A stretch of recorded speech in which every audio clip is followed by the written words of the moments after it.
Minneapolis. What the fuck? Less than 2 years after Minneapolis police murdered George Floyd, they're back at it. A few days ago, they were executing a no-knock warrant, and then they executed 22-year-old Amir Locke, who was not even named in the warrant.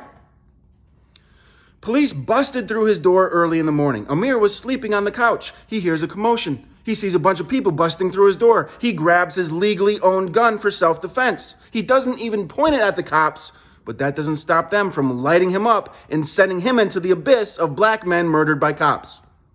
Now, in their report, the cops said they announced themselves and then entered. But body cam video shows they entered, then announced themselves mere seconds before killing him. The report also said that shots were fired and then the suspect was struck. But Amir was not a suspect, get that right. And the only shots fired were by the cops themselves. But this is what they do. Just like after the murder of George Floyd, they lie and they lie and they lie until video evidence comes to light and they can't lie anymore, so they just start making up excuses. The mayor has now announced a moratorium on no-knock warrants, except for emergency situations. And who gets to decide what's an emergency? The cops.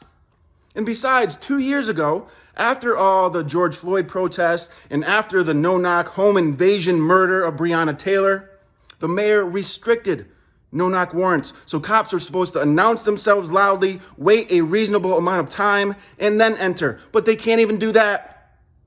Because you can't reform cops who don't want to reform, and you can't reform a system designed to protect the powerful and keep the powerless in check or in coffins.